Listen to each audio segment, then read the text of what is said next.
ကျွန်တော်တို့စုပ်ဖွားဆေးကိုနှစ်ကြိမ်တိတိအသုံးပြုထားပြီးဖြစ်တယ်ဗျကျွန်တော်တို့အပင်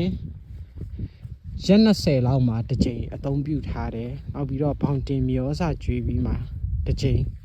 100cc နှုန်းနဲ့အသုံးပြုထားတယ်စုစုပေါင်းနှစ်ကြိမ်အသုံးပြုထားတဲ့စကားအာလူစိုက်ခင်းပဲဖြစ်ပါတယ်